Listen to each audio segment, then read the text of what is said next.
Tengan un cordial saludo, doctores y compañeros presentes que verán este video. Este día nos corresponde desarrollar el tema número 56 que trata sobre el virus de la hepatitis B. Junto con mi compañera Natalia Abigail Romero Paz y mi persona Isaías Gabriel Romero Flores, empezaré dando una breve introducción sobre el hígado, que es el principal órgano afectado por este virus. El hígado es la glándula más voluminosa del cuerpo y pesa alrededor de 1,4 kilogramos en el adulto promedio. De todos los órganos le sigue solo a la piel, que tiene un tamaño de 15 centímetros.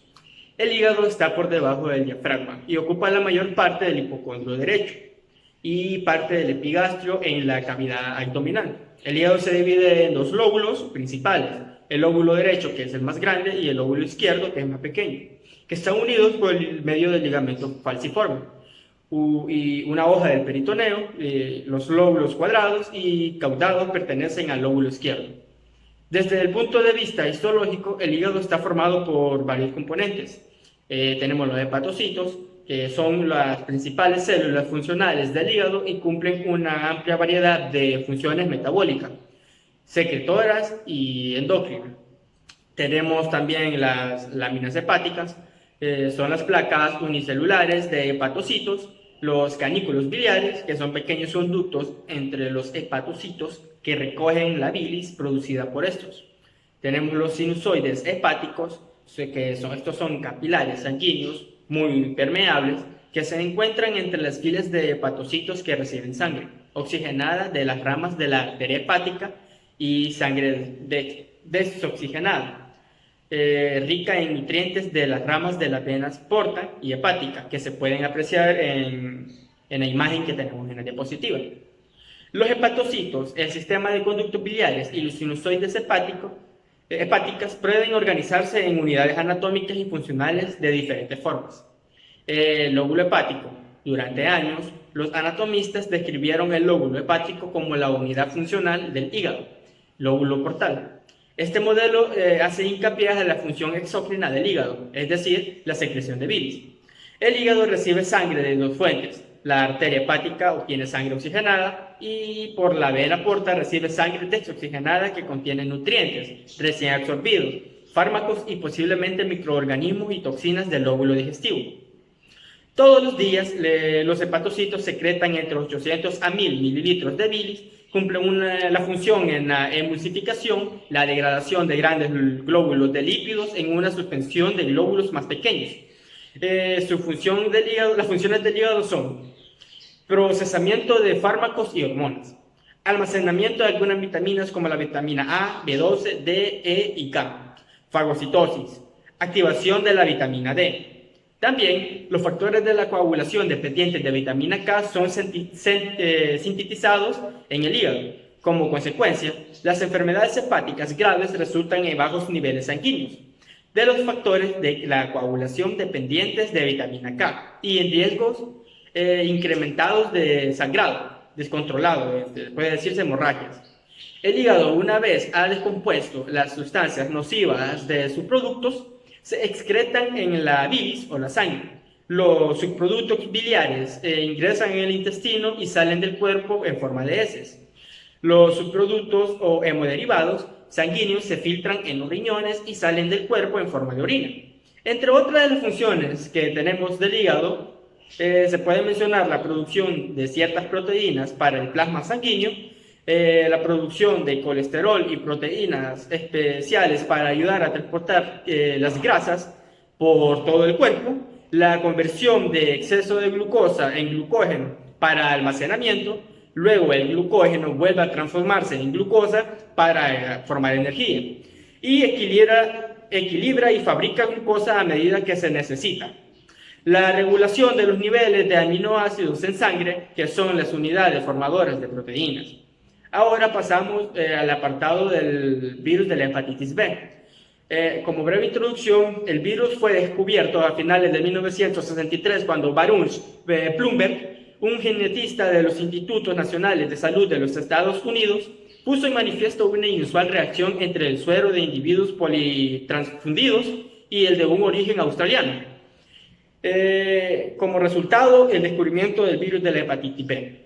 Ahora hablaremos sobre la descripción del agente. El virus de la hepatitis B, un pacnovirus de ADN parcialmente bicaternario de 42 nanómetros, compuesto de una nucleópside central de 27 nanómetros, que veremos más adelante la estructura de esto por medio de una imagen. El antígeno central de la hepatitis B es rodeada por una cubierta externa de lipoproteínas que contiene el antígeno de superficie. Este es antígenamente heterógeno, con un antígeno común llamado A y dos pares de antígenos mutuamente excluyentes, D y W, que incluyen varios subdeterminantes y R, y lo que da como resultado 4 tipos principales. La distribución de los subtipos varía según la posición geográfica, a causa del determinante común A. La protección contra uno de los subtipos, al parecer, protege contra los otros, y no se han observado diferencias entre las manifestaciones clínicas relacionadas con los subtipos. Se ha introducido una clasificación genotípica basada en la secuencia de material genético, que se ha convertido en la clasificación de referencia del virus de la hepatitis B. Se clasifica actualmente 8 genotipos principales. Los genotipos se relacionan con las modalidades de transmisión del virus, a saber, al de la madre, al hijo o de persona a persona, y con el riesgo de ciertos desenlaces clínicos de la infección clínica, como la cirrosis y el carcinoma hepatocelular. Luego pasamos a la estructura y composición del virus de la hepatitis B. El estudio con microscopía electrónica de suero positivo para el antígeno de superficie de la hepatitis B revela 3 formas morfológicas. La de mayor son partículas esféricas que miden 22 nanómetros de diámetro. Estas partículas pequeñas están constituidas exclusivamente por el antígeno de superficie, pues son formas tubulares y filamentosas que tienen el mismo diámetro, pero que pueden tener una longitud de más de 200 nanómetros, y se debe a la producción excesiva del excesiva del antígeno de superficie. Los viriones esféricos más grandes de 22 nanómetros, originalmente designados como partículas de Dane, se observan con menos frecuencia. La superficie externa o envoltura contiene el antígeno de superficie y rodea un centro de nucleópside interna de 27 nanómetros que contiene el antígeno central, como se puede observar en imagen, y cada uno está señalado con su respectivo nombre. La envoltura del virus de la hepatitis B es una estructura macromolecular, compleja, constituida casi principalmente por lípidos derivados de la membrana interna de las células infectadas, carbohidratos y 3 glicoproteínas virales relacionadas, pre-S1 o antígeno de superficie corto, pre-S2 o antígeno de superficie medio o S, que es el antígeno de superficie grande. Las proteínas S, también conocida como antígeno de superficie del virus de la hepatitis B, es una proteína pequeña de 226 aminoácidos y la más abundante de las 3, en función de su abundancia relativa, que al antígeno de superficie también se le designa como antígeno principal. Pasamos ahora al genoma. El genoma del virus de la hepatitis B es característico e inusual, ya que su ADN adopta una configuración circular laxa, parcialmente doble caternario y el más pequeño de los virus de ADN. Posee 2 asimetrías que lo distinguen de los demás genomas virales pertenecientes a la familia Hepatnoviridae. La primera asimetría está referida a su longitud de sus 2 cadenas de ADN. Una de ellas consiste en una unidad íntegra de longitud, mientras que la otra es menor de esa unidad y su extensión varía de entre un 20 a 80% en relación con la primera. Voy a explicar el cuadro que se expresa en la diapositiva.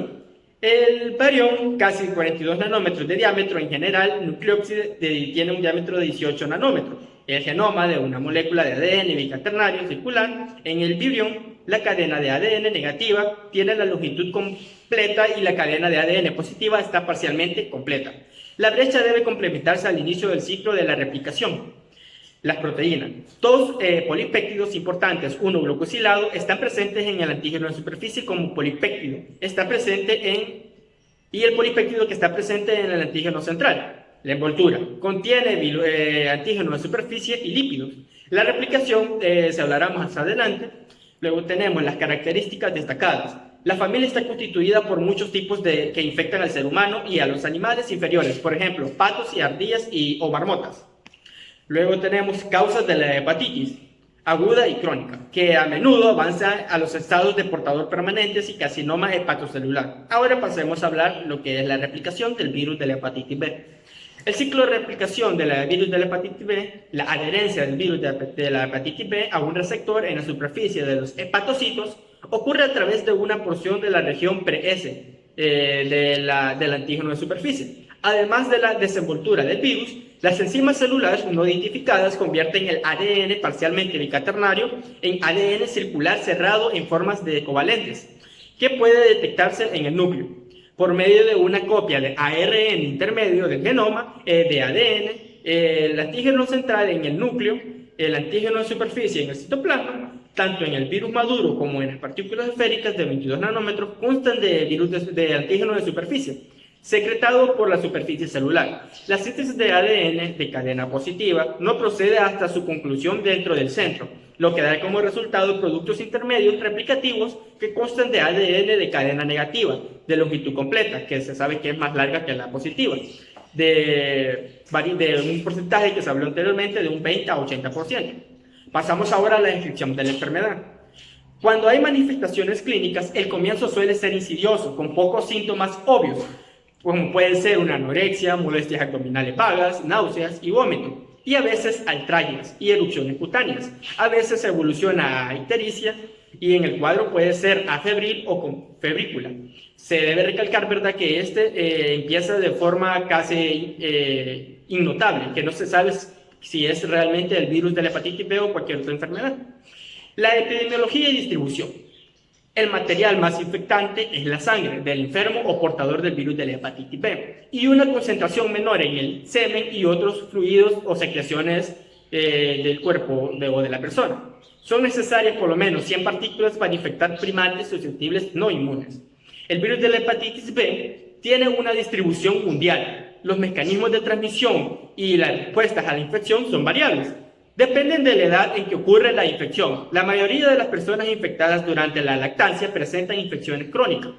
La edad adulta son susceptibles a enfermedades hepáticas y tienen un grado de riesgo de desarrollar carcinoma hepatocelular. En los países en que la hepatitis del virus B es altamente endémica, prevalencia del virus de superficie del 8% o mayor, casi todas las infecciones se producen durante la lactancia y la primera infancia, como vemos en la imagen. Cada uno de estos porcentajes está dibujado con un color en lo que se marca cada país. En países en que la hepatitis B es mediamente endémica, con una prevalencia del antígeno de superficie de 2 a 7%, las infecciones por lo común afectan a todo el grupo de edad, sin diferencia alguna. Si bien la frecuencia elevada de infección crónica persiste fundamentalmente por transmisión durante la lactancia y la primera infancia, en países de nivel endémico de baja prevalencia, como es de un 2%, casi todas las infecciones se observan en adultos jóvenes, en particular en personas que pertenecen a grupos de riesgo conocidos. Sin embargo, incluso en naciones con nivel endémico bajo de hepatitis B, puede adquirirse durante la niñez una proporción alta de infecciones crónicas porque la aparición de esta forma de enfermedad depende de la edad. Pasamos a lo que es el reservorio. Está constituido por enfermos de hepatitis B y los portadores crónicos del virus. Se estima actualmente que hay un aproximado de 3.500 personas a 4.600 de portadores crónicos de virus de hepatitis B. En el mundo, los portadores crónicos asintomáticos del virus de hepatitis B constituyen un problema complejo, debiéndose tomar medidas en el ambiente familiar y el trabajo.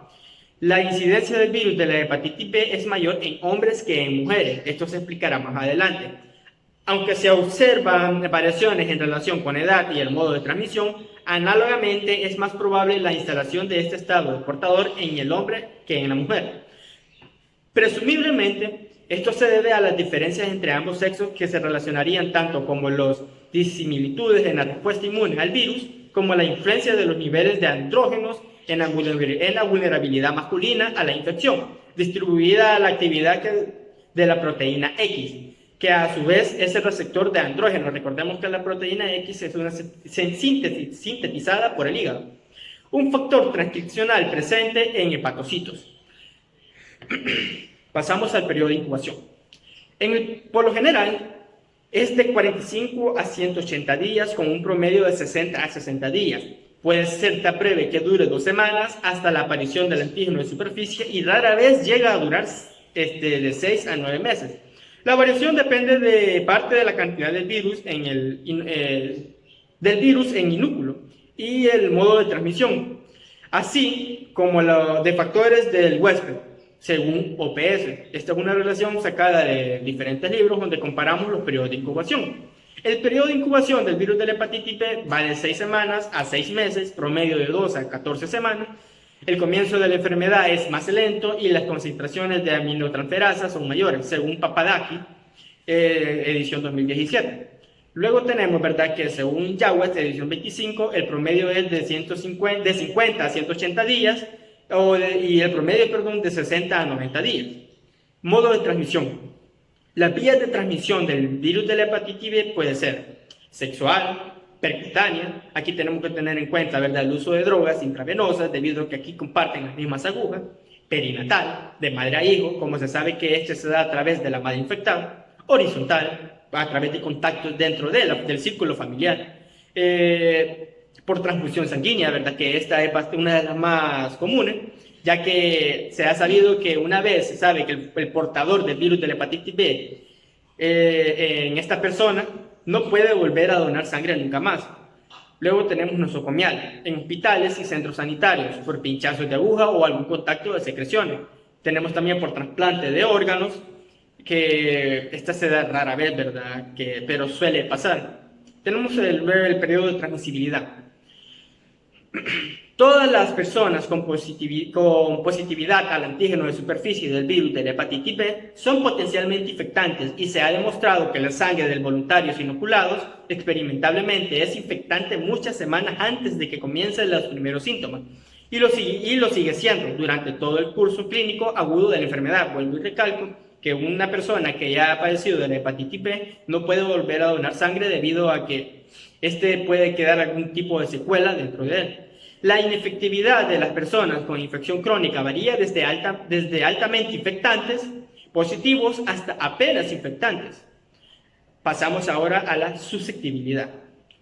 La susceptibilidad es general. Por lo regular, la enfermedad es más leve y a menudo inictérica en los niños.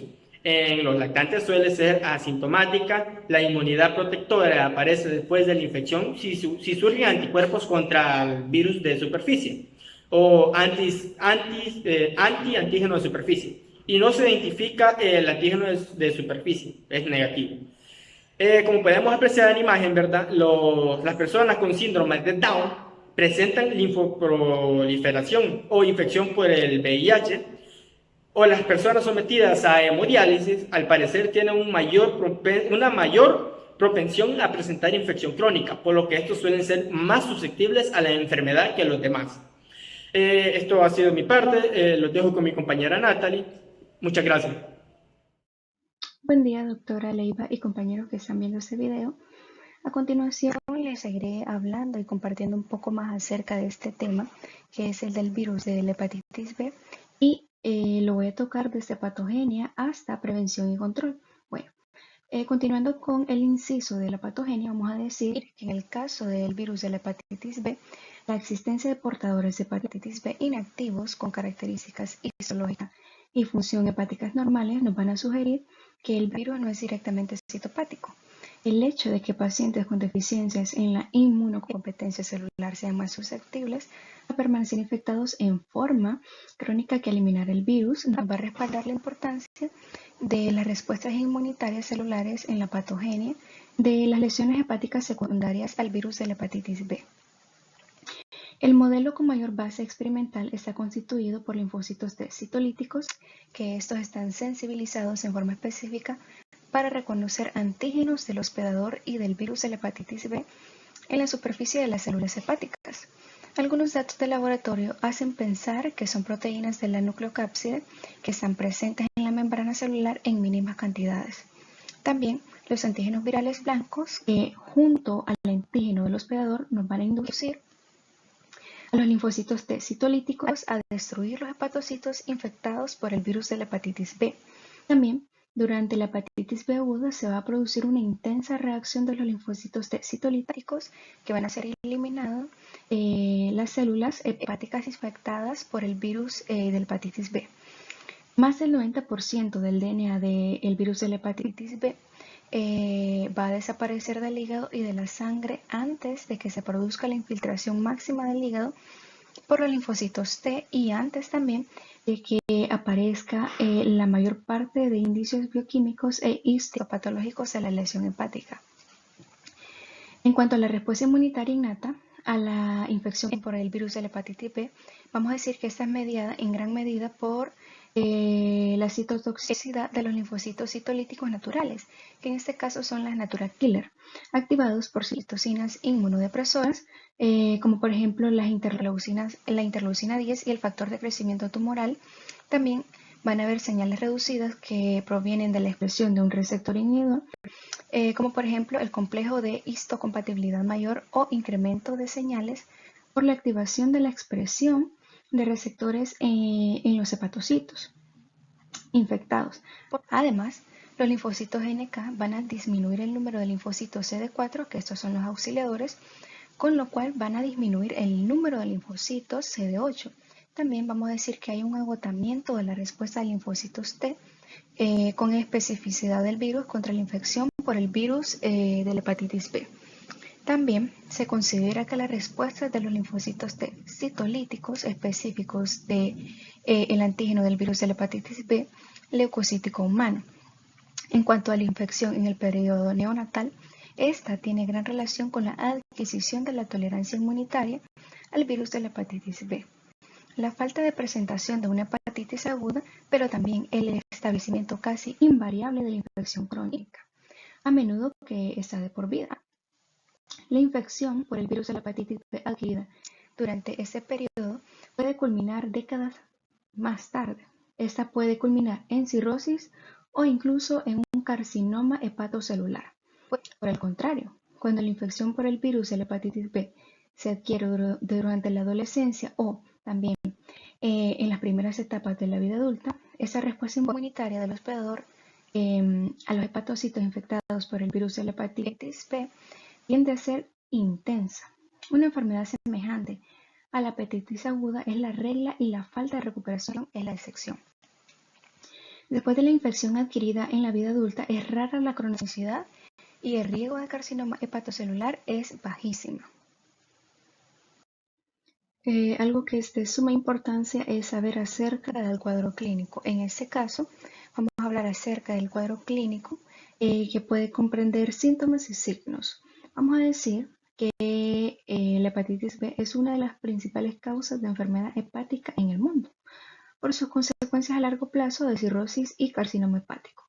La probabilidad de desarrollar síntomas de hepatitis por infección primaria va a depender de la edad. Más del 90% de las infecciones en recién nacidos van a ser asintomáticas, mientras que la proporción de casos sintomáticos en menores de 5 años y adolescentes puede ir desde el 5 al 15% y en adultos del 30 al 50%. El cuadro clínico de la hepatitis es muy variable, desde una infección asintomática, sin ictericia, hasta una enfermedad fulminante y muerte en unos cuantos días. También se dice que en el virus de la hepatitis B puede haber un cuadro clínico que solo se parezca a un simple catarro, sin embargo muchas veces esto pasa desapercibido. Dentro de algunos síntomas y signos de la hepatitis B, que inicialmente pueden ser inespecíficos, van a incluir fatiga, anorexia, náuseas, vómitos, dolor abdominal, dolores musculares, cefalea y puede haber también fiebre de corta duración. También existen bases para el diagnóstico. Vamos a decir que puede haber un pródromo de anorexia, náuseas y vómitos y malestar, y también puede haber aversión al tabaco. También vamos a tener fiebre, hígado crecido, o también se le puede denominar hepatomegalia, y sensible y ictericia. También puede haber un recuento normal o bajo de leucocitos.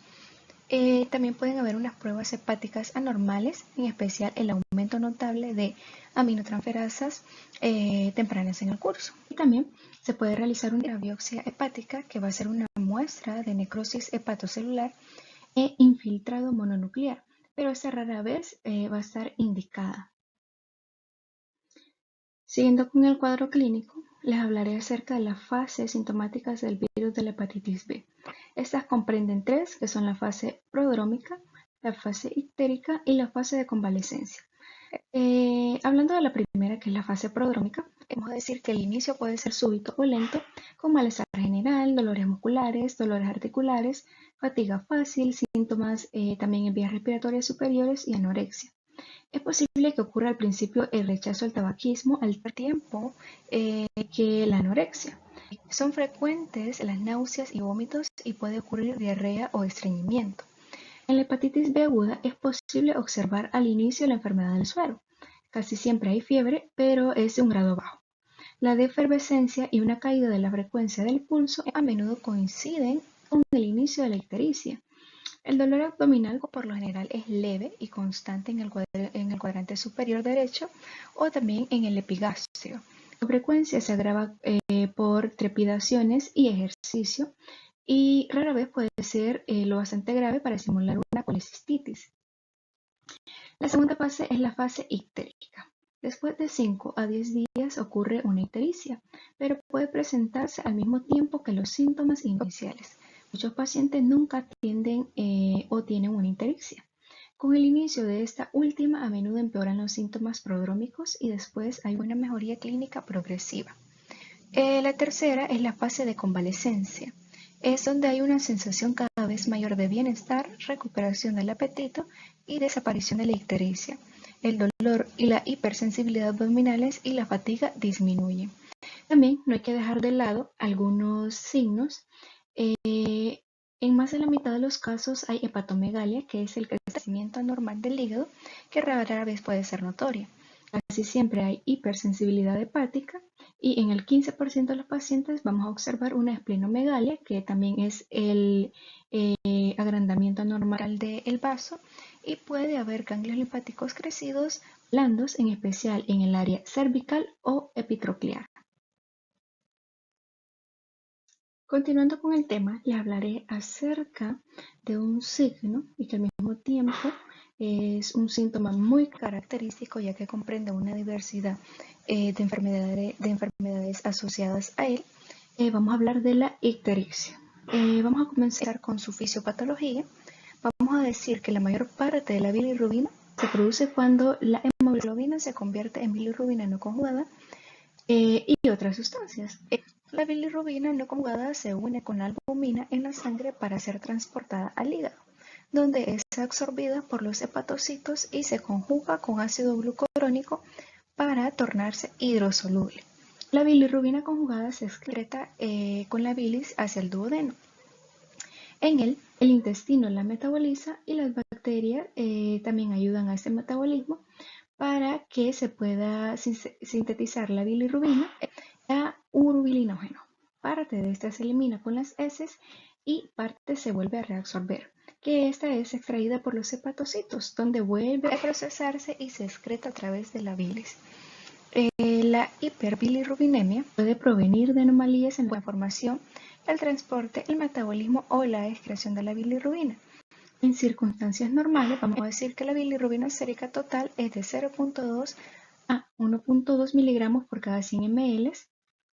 A veces la ictericia no se detecta hasta que la concentración de bilirrubina sérica se aproxima a 3 miligramos por cada 100 ml. El comienzo puede ser muy repentino o gradual y el cuadro clínico. La enfermedad del suero puede aparecer en la enfermedad temprana de la hepatitis B aguda, que por lo regular hay fiebre y es de poca intensidad. Es aquí donde el paciente puede observar la orina oscura y es de color de arcilla. Dentro de unos 5 días antes de que aparezca clínicamente la ictericia. Al aparecer la ictericia clínica suelen disminuir los síntomas generales prodrómicos, aunque algunos pacientes pueden experimentar una ligera pérdida de peso, que esta puede comprender de 2.5 a 5 kilogramos, que se mantiene durante toda la fase ictérica, que si nosotros le recordamos es la segunda fase. El hígado puede estar agrandado, es doloroso y pueden existir dolor y molestias en el hipocondrio derecho. En muy raras ocasiones los pacientes presentan un cuadro colestásico que sugiere una obstrucción biliar extrahepática. Alrededor del 10 al 20% de los pacientes con hepatitis vírica van a presentar esplenomegalia y adenopatías cervicales. Durante la fase de recuperación, los síntomas generales pueden ceder, pero aún suele persistir una ligera hepatomegalia y ciertas alteraciones en la bioquímica hepática. El cuadro agudo suele ceder en un plazo de 2 a 3 semanas, con recuperación clínica y de datos de laboratorio completa a las 16 semanas. En el 5 al 10% de los casos, la evolución puede ser más duradera, pero menos del 1% seguirá un curso fulminante. Dentro de las manifestaciones también extrahepáticas dentro de la hepatitis B, vamos a tener un pródromo transitorio parecido al de la enfermedad por el suero y que se manifiesta por fiebre, exantema, poliartritis, vasculitis, necrotizante y glomerulonefritis. Continuando con el tema, el siguiente será el diagnóstico de laboratorio. Se cuenta con exámenes de laboratorio específicos conocidos como marcadores serológicos o virales de hepatitis, que nos van a permitir realizar un diagnóstico diferencial a través del estudio en el laboratorio de antígenos o anticuerpos para cada uno de los agentes. Estos marcadores son de gran utilidad no solo para identificar el agente causal, sino también para conocer la etapa de infección y así también evaluar el pronóstico de la infección. En este caso vamos a hablar de antígenos. Dentro de los antígenos vamos a tener el antígeno de superficie del virus de la hepatitis B, antiantígeno de superficie del virus de la hepatitis B, antiantígeno del virus de la hepatitis B core. También vamos a tener el antígeno HBe y también podemos tener anticuerpos y también DNA del virus de la hepatitis B. En esta diapositiva nos centramos más que todo en los marcadores serológicos del diagnóstico de laboratorio. Aquí tenemos antígenos, anticuerpos y también vamos a hablar un poco acerca del ADN del virus de la hepatitis B. Vamos a hablar por el primer antígeno, que es el antígeno de superficie de la hepatitis B. La presencia de este antígeno de superficie es la primera prueba de la infección. Este suele aparecer antes de las pruebas bioquímicas de hepatopatía y persiste durante toda la enfermedad clínica. La persistencia de este antígeno de superficie después de la enfermedad aguda puede acompañarse durante un tiempo variable de pruebas clínicas y de laboratorio de hepatitis crónica. La detección del antígeno de superficie de la hepatitis B establece la infección por la hepatitis B e implica infectividad. También tenemos el siguiente, que es el antígeno de superficie de la hepatitis B, que en la mayoría de los pacientes aparece el anticuerpo específico al antígeno de superficie de la hepatitis B. Después de la depuración de este antígeno de superficie y del éxito de la vacunación contra la hepatitis B, la desaparición del antígeno de superficie de la hepatitis B y la aparición de este antígeno de superficie de hepatitis B nos van a indicar una recuperación de la infección por el virus de la hepatitis B, donde hay una ausencia de la infectividad e inmunidad. El siguiente apartado que tenemos aquí son los anticuerpos. Los diferentes tipos de anticuerpos van apareciendo en el curso de la infección por el virus de la hepatitis B y junto al estudio de los antígenos nos van a permitir evaluar la etapa de la infección y su pronóstico. El estudio de los anticuerpos se realizará en sangre por técnicas de ELISA, en la que los anticuerpos anti-core son los primeros en aparecer en el periodo de estado y son de tipo IgG e IgM. Los primeros perduran por años y los del tipo IgM permanecen detectables hasta alrededor de 12 semanas posinfección, pudiendo en algunos casos detectarse hasta las 36 semanas. Estos últimos nos van a permitir diferenciar un cuadro agudo de la hepatitis crónica activa, cuando se encuentra en conjunto con el antígeno de superficie de la hepatitis B. La detección del IgM anticore es un indicador de una infección aguda por el virus de la hepatitis B. El anti-HBC, que es inmunoglobulina tipo G, no se va a medir directamente en el laboratorio, sino que se usan técnicas que nos van a medir su presencia por determinación de anti-HBC total. En el cuadro agudo de esta infección existe un periodo durante la convalecencia en el cual ya ha desaparecido el antígeno de superficie. El único marcador detectable es el anti-HBC, IgM. El resto de los marcadores ya ha desaparecido y aún no se detecta el anticuerpo contra el antígeno de superficie de la hepatitis B. Por lo tanto, la presencia exclusiva del anti-HBC IgM es un indicador de infección reciente por el virus de la hepatitis B. En el último anticuerpo en aparecer es el antígeno de superficie de la hepatitis B alrededor de los 6 meses luego de la infección y un par de meses después de la desaparición del antígeno de superficie de la hepatitis B. Su presencia en la sangre es un indicador de la resolución de la infección e inmunidad. Este marcador no se encuentra en los portadores crónicos del virus de la hepatitis B. El siguiente que tenemos es el ADN del virus de la hepatitis B. La presencia de DNA del virus de la hepatitis B en suero por lo general es paralela a la presencia del antígeno HBe, aunque el DNA del virus de la hepatitis B va a ser un marcador más sensible y preciso de la replicación vírica e infectividad. Mucho tiempo después de que un paciente se recupera de hepatitis B, puede persistir en suero hígado valores muy bajos del ADN del virus de la hepatitis B, que estos son detectables mediante una prueba de reacción en cadena de polimerasa, pero el ADN del virus de la hepatitis B en suero está unido a la IgG y rara vez va a ser infecciosa.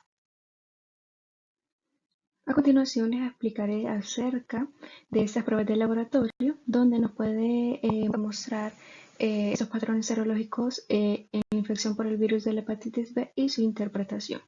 En este caso, si observamos al inicio de este cuadro, vamos a tener que tenemos el antígeno de superficie de la hepatitis B, el antiantígeno, el anti-HBC, el antígeno HBe y el antiantígeno HBe. Vamos a tratar algunos. El primero nos va a decir, bueno, en el primero tenemos una hepatitis B aguda cuando hay, el antiantígeno de la hepatitis B está activo, el antiantígeno está negativo, tenemos anticuerpos como la IgG, el antígeno HB va a estar positivo y el anti-HBe va a estar negativo.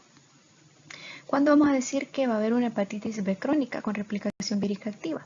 Vamos a decir que esta se va a dar cuando tengamos el antígeno de superficie activo, el antiantígeno negativo, vamos a tener IgG, el antígeno HB va a estar positivo y el anti-HB va a estar negativo. ¿Y cuándo va a ser una hepatitis B crónica? Por replicación vírica baja. Cuando el antígeno de superficie de la hepatitis B esté positivo, el antiantígeno va a estar negativo, vamos a tener anticuerpos IgG, el antígeno HB va a estar negativo y en este caso, si nosotros observamos la diferencia, el antígeno HBe va a estar positivo. ¿Cuándo vamos a decir que va a haber una hepatitis B aguda? Vamos a decir que va a haber una hepatitis B aguda cuando el antiantígeno, cuando el antígeno de superficie de la hepatitis B esté negativo, el anti-HBs esté negativo, tengamos anticuerpos IgM. En este caso puede o no puede estar activo el antígeno HBe y no va a estar activo el HBe. Ahora, si hablamos de una recuperación de hepatitis B, en la inmunidad va a ser diferente. ¿Por qué? Porque aquí el antígeno de superficie va a estar negativo. El antígeno de superficie va a estar positivo, vamos a tener anticuerpos IgG, vamos a tener que el antígeno HBe va a estar negativo y puede o no puede haber un anti-HBe. Ahora, con la vacunación, que esta es otro tipo de inmunidad, vamos a decir que el antígeno de superficie va a estar negativo, el antígeno de superficie va a estar positivo, no vamos a tener ningún anticuerpo, tampoco el HBe antígeno ni el anti-HBe. Ahora nos puede dar una prueba positiva falsa, que esto no es tan común. Aquí podemos tener el antígeno de superficie negativo, el antígeno también negativo, podemos tener anticuerpos IgG y los otros dos van a ser negativos. Ahora, si interpretamos este esquema, en ese esquema nos da el hincapié a cómo se puede hacer el diagnóstico de laboratorio de dicha hepatitis, en qué semana se da y cuáles son algunas características clínicas. Bueno, en este caso tenemos semanas que comprenden desde la semana 0 hasta la semana 100, donde empezamos con la ictericia. La ictericia se dice que se puede dar a partir de la 8ª semana hasta la semana 16. Luego vamos a tener que las aminotransferasas van a estar elevadas y estas pueden estar elevadas desde la semana 8 hasta la semana 20. Luego vamos a tener el antígeno HBE y el anti-HBS. El HBE, que es el antígeno, va a estar en un periodo de la 4ª a la semana 20 y ya el antiantígeno lo vamos a tener de la semana 20 en adelante. Luego, en estas curvas vamos a observar que el antígeno de superficie no va a estar en la semana 0, pero sí va a ir aumentando desde la 4 hasta la semana 24. Luego, de la semana, digamos que 27 en adelante, el antiantígeno de superficie va a estar activo y este se da hasta la semana 100 en adelante. Luego, también vamos a tener que aquí estamos viendo los anticuerpos. Aquí tenemos la IgG anti-HBC, que esta va a ser desde la 8ª semana en adelante.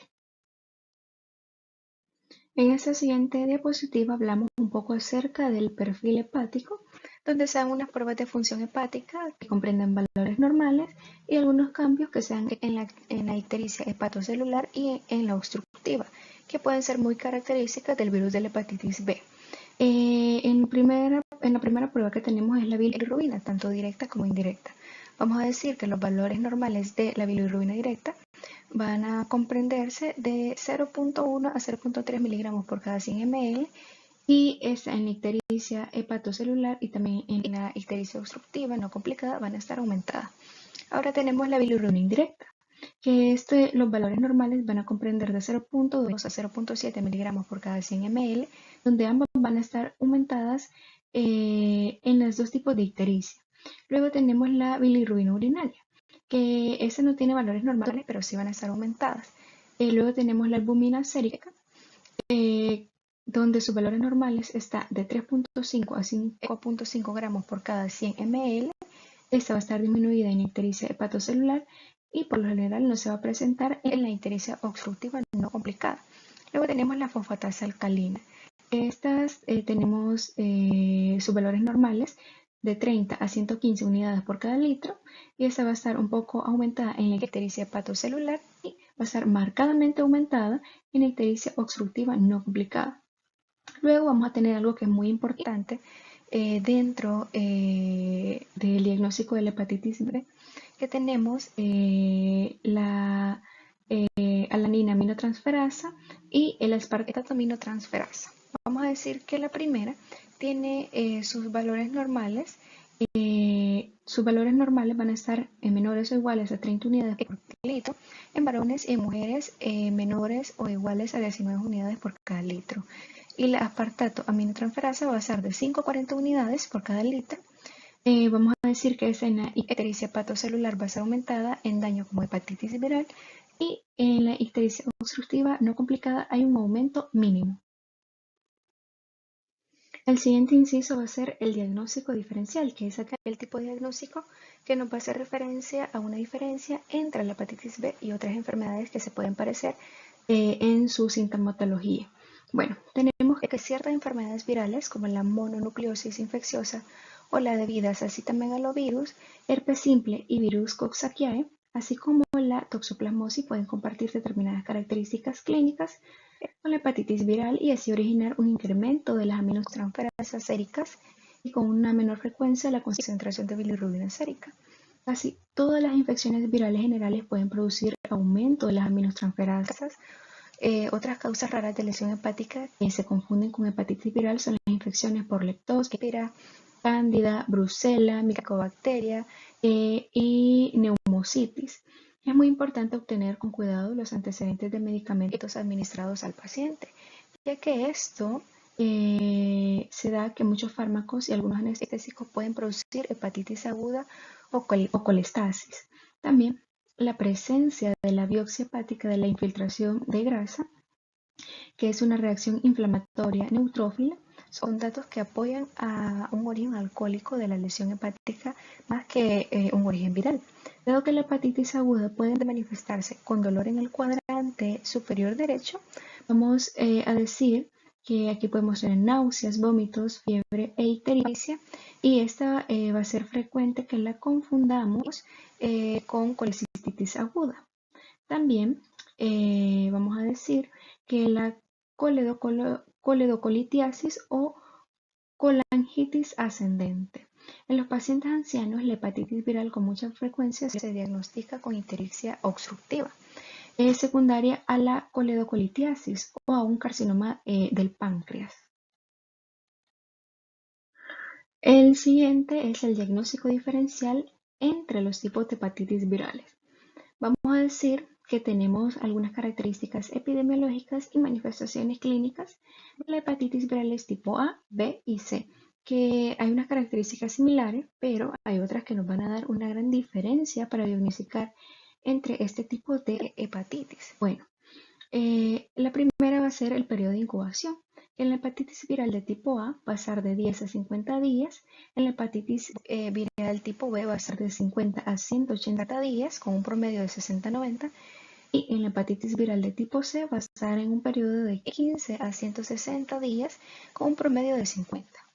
En cuanto a la distribución, vamos a decir que la hepatitis viral tipo A va a estar preferentemente en niños y adultos jóvenes, y la hepatitis viral de tipo B, que es la que nos compete, va a estar en un periodo de 15 a 29 años y principalmente en lactantes, que es aquí donde se presenta la fase asintomática, y también en la hepatitis viral de tipo C en adultos. Vamos a hablar un poco acerca de las vías de infecciones. Vamos a decir que en la hepatitis de tipo A va a haber un predominio fecal oral, en la hepatitis B de predominio parenteral, también puede haber un predominio sexual, y en la hepatitis viral tipo C también puede ser parenteral. Vamos a decir que vamos a hablar un poco acerca de las características clínicas y de laboratorio. Vamos a decir que en la hepatitis A el inicio va a ser súbito, y en la hepatitis B y en la hepatitis C va a ser de un inicio insidioso. ¿Puede presentarse fiebre? Claro. Con una fiebre mayor de 38 grados Celsius, vamos a decir que en la hepatitis viral tipo A va a ser frecuente, y tanto en la hepatitis B como en la hepatitis C va a ser un poco frecuente. Y si hablamos un poco de la duración de la elevación de las aminotransferasas, vamos a decir que estas aminotransferasas en la hepatitis A puede durar de 1 a 3 semanas, en la hepatitis B de 1 a 6 meses y también en la hepatitis C. Si hablamos de la inmunidad, vamos a decir que vamos a tener una inmunidad homóloga en la hepatitis A, en la hepatitis B y preferentemente en la hepatitis de tipo C, no.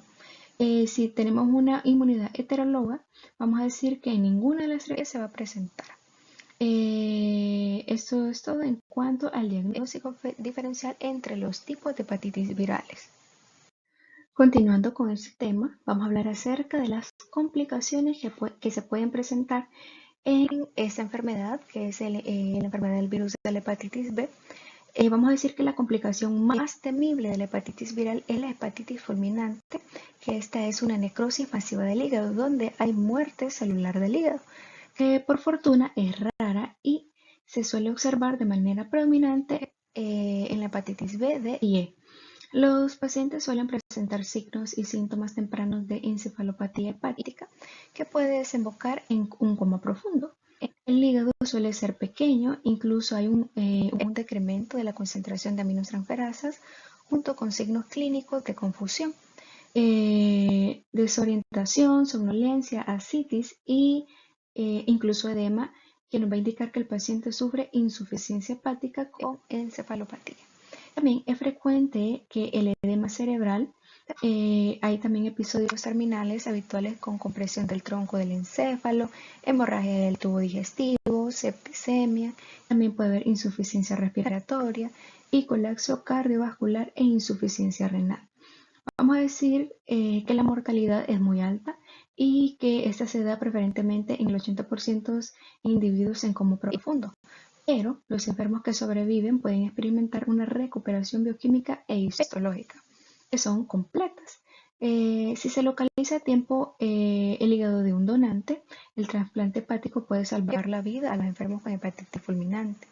También vamos a hablar un poco acerca de la hepatitis crónica, que esta es una complicación tardía importante de la hepatitis B aguda que se presenta en una pequeña proporción de los pacientes con afectación aguda, pero que es más común en quienes presentan infección crónica sin haber experimentado una enfermedad aguda, como suele ocurrir después de una infección neonatal o de la infección en un hospedador inmunodeprimido.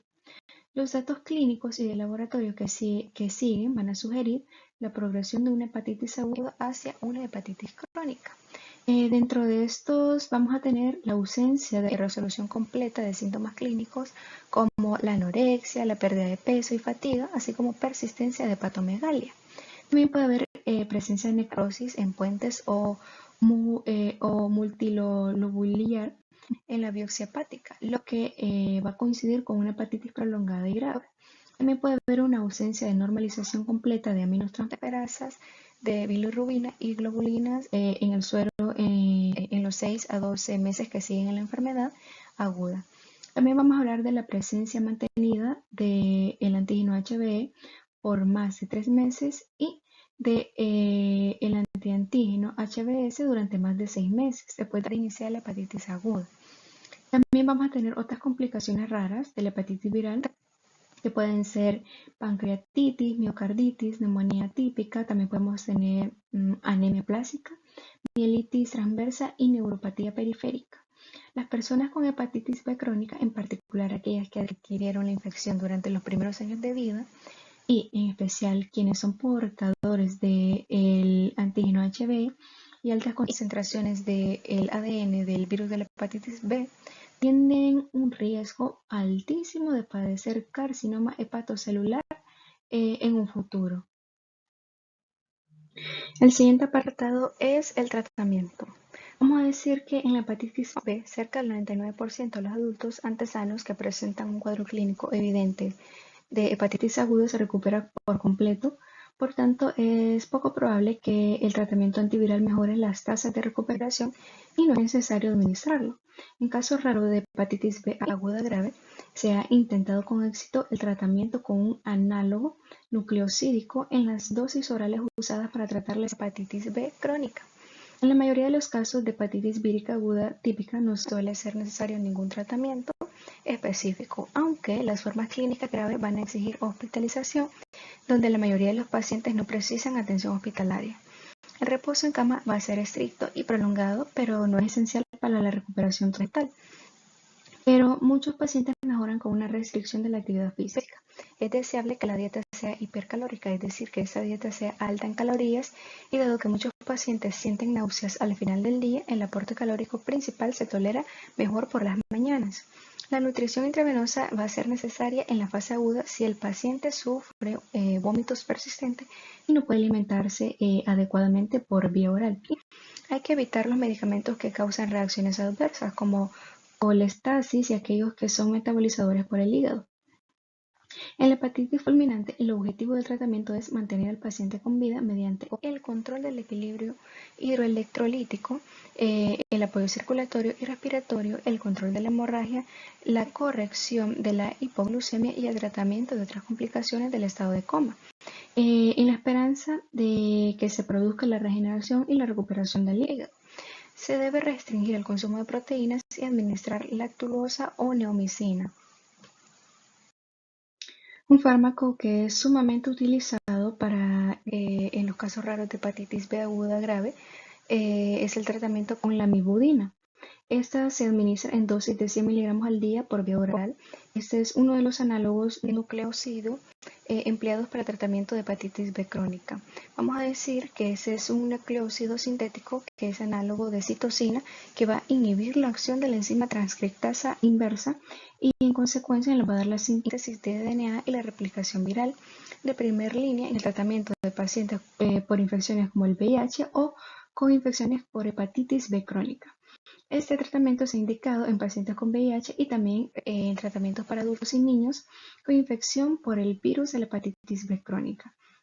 Este fármaco puede ser contraindicado en pacientes con hipersensibilidad a dicho medicamento y se recomienda monitorear la aparición de síndrome de reconstitución inmunológica, efectos adversos renales, hepáticos, pancreáticos, electrolíticos, séricos. También pueden haber algunas reacciones adversas frecuentes como náusea, fatiga, malestar general, dolores de cabeza, síntomas nasales, diarrea e incluso puede haber tos.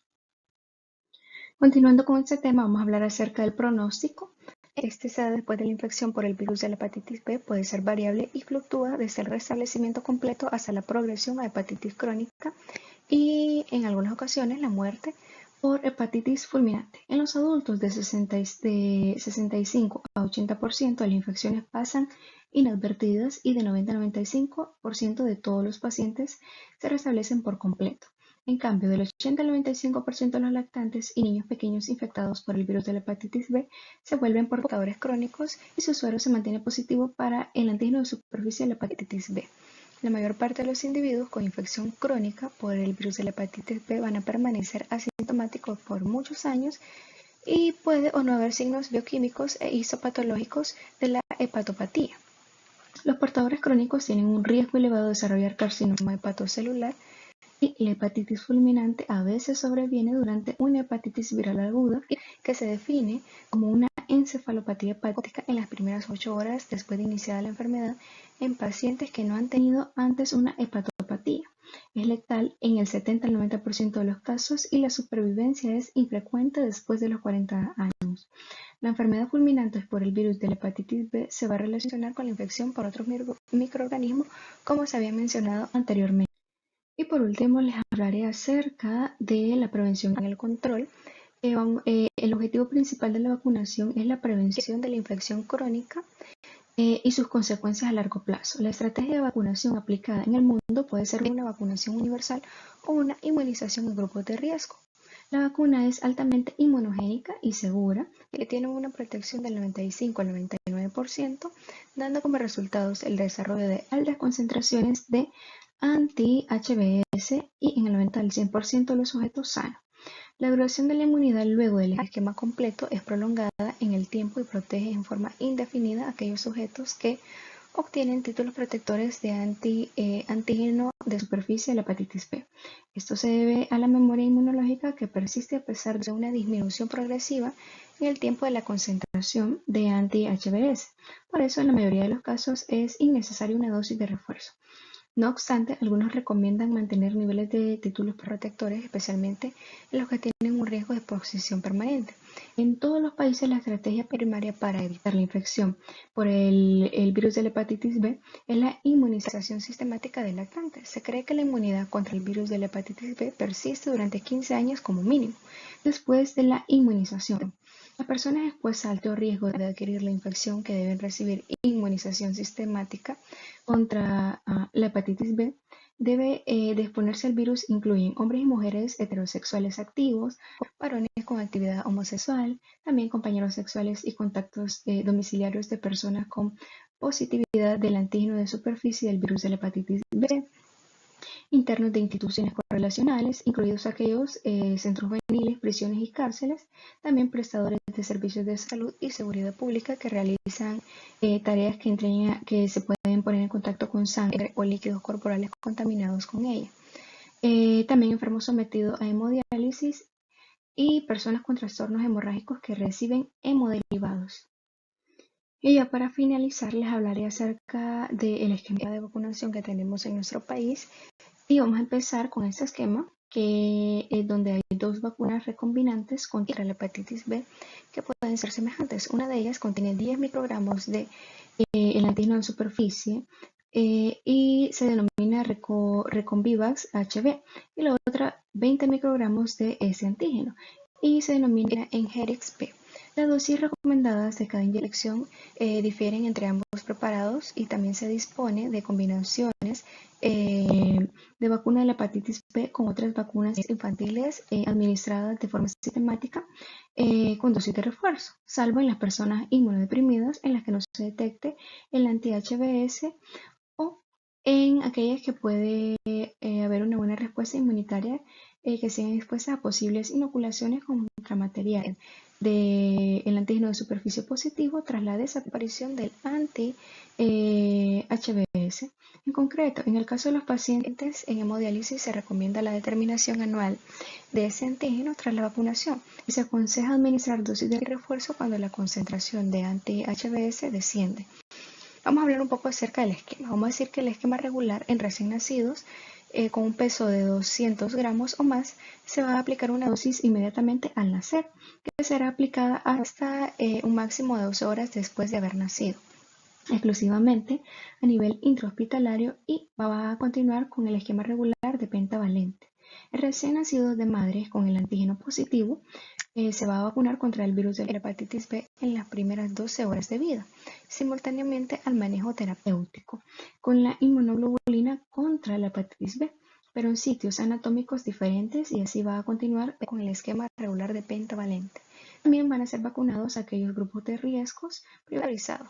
La primera dosis al primer contacto, la segunda va a ser al mes de la primera dosis, la tercera dosis a los 6 meses después de la primera, y a los niños y niñas que estén recibiendo su esquema regular de pentavalente no se le debe aplicar la vacuna contra la hepatitis B, ya que la pentavalente contiene una porción para la hepatitis B. Las personas que tienen esquema completo de pentavalente o hepatitis B no necesitan ser revacunadas, a excepción de las personas en situaciones especiales. En cuanto a las contraindicaciones, vamos a decir que se puede contraindicar en aquellos pacientes con una reacción anafiláctica a cualquiera de los componentes de la vacuna. También está contraindicada en aquellos nacidos con un peso menor a 2.000 gramos y con reacciones alérgicas a dosis previas.